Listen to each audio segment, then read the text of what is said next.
I'm Jentry Kelley, and this video is to show you how to apply false lashes at home on your own. I often get asked, how do I do it? How do I hold my face? Which lashes to use? So I'm going to go over all of that in the video. It's a personal preference, and I always say makeup is an opinion and everybody has a different one, but I prefer to apply mascara after applying the false lashes. That way you can get it glued on. To me, it's easier to get the lashes adhere to the skin that way, and then you can use your mascara to kind of tuck them in between the hairs of the faux lash, making it look like one layer instead of two. So what I recommend to do first is to use your eyelash curler. This one here is just a MAC one. Trish McAvoy makes a great one too, and if you can get your hands on a Shoot Uwamura, you can use that one as well. Especially if your eyelashes all grow different directions, these are great just to make everything look open and lifted. And that way when you turn sideways, you don't see some hair that is growing down and some that is going up into the false lashes. My favorite brand of lashes is the Andrea Lash, number 21. This is the one I use most often on brides or even on myself. It just fits my eye really well. I love how it's wispy and doesn't look like you have false lashes on.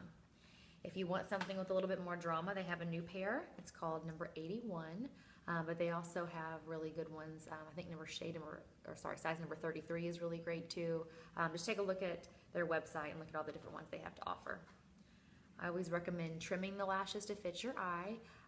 If you don't, you're going to find that it kind of pinches in the corner and that doesn't feel very good, and it is bothering you the whole night if your lashes don't fit properly. So I find that if I cut off 3 to 4 notches, that's the right for mine, just depending on how long I want them that night. There's all different kinds of lash adhesive, but the ones that come in the little tube like this are my favorite. I don't like the really watery ones that look almost like nail glue. I just feel like they're messy and they're hard to use. I use a pair of tweezers first and apply the glue to the back of the tweezers, and then I apply it on the back of the band. Whenever you trim your lashes, you always want to make sure you trim from the outside, not the inside. And when you apply them to your eye, it's the shorter part that goes on the inner corner and the longer part that goes towards the outside. If you trim the inner corner, to me it looks really fake. So I apply the glue to the in here, and if you notice I'm waiting a couple of seconds before applying it. But I always look down into the mirror. I think this is key. If you try to look up into the mirror, do you see how you're having to squint while you're doing it? If you just look down, use your tweezers and just place it right along the top of your lash line. To me, it goes on a lot easier. I grab the inner corner and I just lay it there. Do not blink too hard. You can blink, just don't squeeze your eyes because the ends are going to pop off. If your eyes are tearing really bad, just give it a few minutes, let it dry up, and then go back to applying the lashes. The lash glue will not stick if your eyes are really wet. So if you're tearing, they will not stick. I'm going to go back to the other lash, again putting the glue on with the back of the tweezers, getting a really thin line, not too much. You can always use the back of your hand just to kind of blot off any excess. And then using the clamp of the tweezer to hold onto the lash and look right down into your mirror. So I actually have a mirror down here that I'm using from a compact that I'm looking down into. And then just make sure you go on top of your lashes. Don't get your lashes tangled up with the faux ones. And laying it right down like that. Making sure both ends are glued. You can use both hands if that's easier too.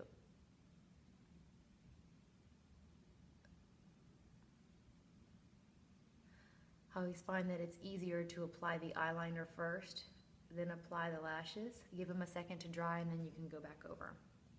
If you notice, I was just taking the tweezers and pinching my lashes into the faux lashes just to help them get a little bit closer to the actual lash line.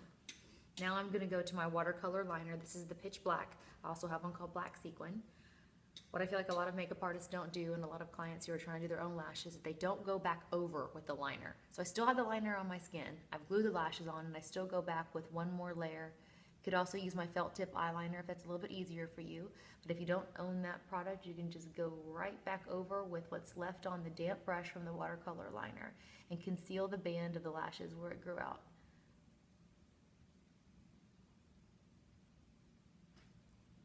And see how you can't see the band?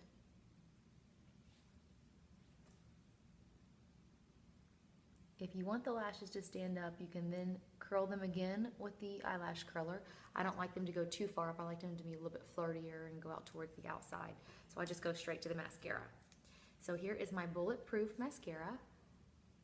And now I'm going through and I'm tucking my lashes in between the faux lashes. That way you don't see any separation between the two. Using the tip, making sure I coat some of my own lashes. I don't have much to coat. I've got like 3 hairs on my lash line at this point in my life. They all fell out. So the fake ones sure do make a really nice pop in photographs. I'm not a big fan of putting false lashes on the bottom or mascara on the bottom. If you choose to do so, do a real light layer, but don't make your bottom lashes look really spidery because it really brings down the eyes. I like to make everything look top heavy and just use shadows and no mascara on the bottom. That way it draws attention up and is more lifting. But you can see how by putting a little mascara on my lashes in the inner corner, it just tapers off the faux lashes so they look even more real in person when you're talking and batting your eyes. There you go, and that completes the faux lash application. Good luck!